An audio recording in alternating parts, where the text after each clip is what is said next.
Bismillahirrahmanirrahim. Alhamdulillahirabbil alamin wassalatu wassalamu ala sayyidina Muhammadin wa ala alihi washabihi wasallam. Segala puji milik Allah yang merajai alam semesta. Salawat salam semoga senantiasa terlimpah tercurah kepada junjungan kita Nabi Agung Muhammad sallallahu alaihi wasallam, kepada keluarganya dan para sahabatnya. Wa ba'du fadhihi utawi iki ku wasiatul Mustafa, wasiate Kanjeng Nabi Muhammad kang den selir atau yang dipilih alaihi salatu wasalam, berwasiat li aliyin maring Sayyidina Ali ibni Abi Thalib kang dadi putrane Abi Thalib. Karamallahu wajah. Karama muga-muga mulyaake sapa Allah Gusti Allah wajahu ing awake Sayyidina Ali. Kala ngucap sapa Ali, Da'ani nimbali ing ingsun sinten Rasulullah sallallahu alaihi wasallam. Suatu hari Rasulullah memanggilku. Fakhalautu mongko persepen sapa ingsun ma'ahu ing dalem sertane Kanjeng Nabi, oleh persepen fi manzilihi ing daleme Kanjeng Nabi. Maka saya berduaan, kata Sayyidina Ali, saya berduaan dengan beliau di rumah beliau. Faqala nuli dawuh sinten Kanjeng Nabi li maring ingsun. Ya Ali, he Ali, anta utai sira minni saking ingsun iku bimanzilati Haruna, kelawan ngenggon-ngenggoni panggonane Harun. Kamu, wahai Ali, kamu itu di sisiku bagaikan pangkatnya Nabi Harun min Musa alaihissalam, dari Nabi Musa alaihissalam. Jadi Nabi Harun itu kalau bisa dikatakan wakilnya Nabi Musa. Ketika zamannya Nabi Musa, yang menemani atau yang menjadi partnernya Nabi Musa adalah Nabi Harun. Jadi sangat dekat sekali antara Musa dengan Harun. Begitu juga Rasulullah menyamakan Sayyidina Ali itu posisinya dengan Rasulullah itu bagaikan Harun dengan Musa. Jadi Ali dan Kanjeng Nabi itu sangat dekat sekali. Ghairu annahu la nabiyya ba'dahu. Akan tetapi sudah tidak ada nabi setelah aku. Nah, kalau zamannya Nabi Harun, beliau diangkat menjadi nabi setelah Nabi Musa. Akan tetapi Sayyidina Ali ini pangkatnya sama seperti Nabi Harun, tetapi dia bukan nabi, karena setelah Kanjeng Nabi Muhammad sudah tidak ada nubuwah, tidak ada kenabian lagi. Seandainya ada ya mungkin yang jadi nabi lagi ya Sayyidina Ali. Ini usika, ini teman saudara ingsun iku usika wasiat sapa ingsun ing sira. Al-yawma ing dalem iki dina biwasiatin kelam wasiat. Ini Rasulullah bersabda kepada Sayyidina Ali, saya hari ini akan berwasiat kepadamu dengan wasiat in anta hafidhataha istah hamidan wa mutasyahidan.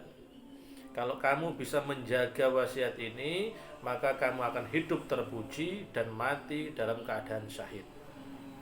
Wa ba'atsakallahu yaumal qiyamah faqihan alima, dan Allah akan membangkitkan kamu kelak yaumil qiyamah dalam posisi atau dalam pangkatnya orang yang faqih atau orang yang paham mengenai agama, wa aliman, dan orang yang alim. Ya Ali, wasiat Nabi yang pertama, ya Ali, ya Ali, man utawi sapane wong ku akala dahar sapa man al halala ing perkara halal, sofa mongko bersih apa dinuhu agamane man, warakolan mencorong apa kalbu atine man, walam yakulan ora ana iku lidak watihi maring dongane man apa hijabun aling-aling. Wahai Ali, barang siapa yang makan makanan haram, apa yang dia makan itu perkara halal, maka agamanya menjadi bersih, agamanya menjadi baik.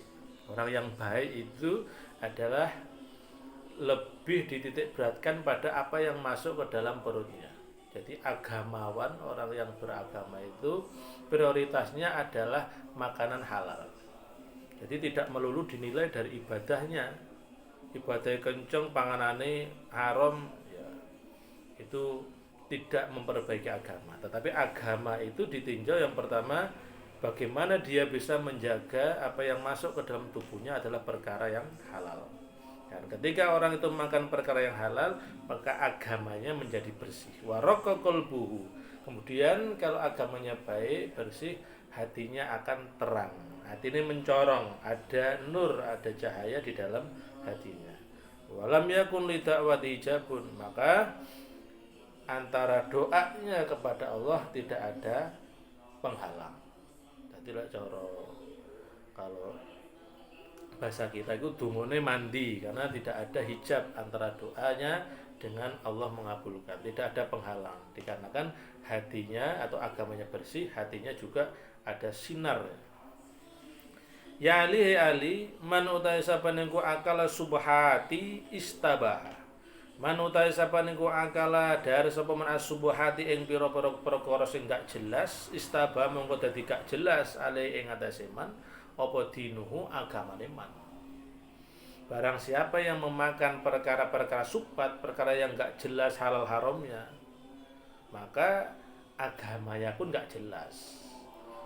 Agamanya gak jelas bagaimana? Ya gak jelas agamanya, splin pelan. Jadi kadang berpegang agama, ya kadang enggak, kadang berpegang, kadang enggak. Itu kayak apa ya? Kalau diibaratkan ulama itu mengatakan kadubab. Jadi bagaikan laler. Laler itu lalat. Lalat itu di tempat yang wadi-wadi makan yang enak-enak dia hinggap. Di tempat kotor-kotor ya juga hinggap. Jadi yo nengen yo ngiwa, itu namanya lalat. Jadi agamanya orang yang subhat, sering makan subhat itu seperti itu. Jadi Islam cap laler. Ya, kadang ngiwa, kadang nengen. Itu kalau kita sering makan makanan subhat. Wa adzlama lan dadi peteng apa qalbuhu atine man. Kemudian kalau kita sering makan makanan subhat, hatinya menjadi gelap. Bagaimana kalau hati gelap? Hatinya itu tidak ada nur, tidak ada cahaya. Orang yang hatinya gelap, maka dia sulit sekali untuk memutuskan sesuatu dengan baik. Jadi dia tidak bisa menimbang ini baik, ini tidak baik, itu sulit ya, sulit untuk memahami kebaikan. Ada orang berbuat baik dianggap tidak baik, ada orang punya niat baik dianggap niatnya tidak baik. Kemudian menimbangnya ini apa halal apa haram tidak paham, tidak jelas. Kenapa? Karena dia sering makan makanan subhat. Subhat itu enggak jelas, makanan enggak jelas. Waman akal haram, waman utai sapa nunggu akala dari sapa man al harama ing perkara haram mata mongko mati apa qalbuhu atine man. Barang siapa yang makan makanan haram maka hatinya mati. Loh. Kalau hati mati itu sudah benar-benar dia tidak bisa membedakan iki halal iki apa haram. Pokoknya sembuh halal sembuh haram sikat. Ya tidak jelas. Iki api iki elek, dia sangat tidak bisa untuk membedakan. Jadi sering menerjang perkara-perkara yang diharamkan oleh Allah. Wa qalbu tawi atine man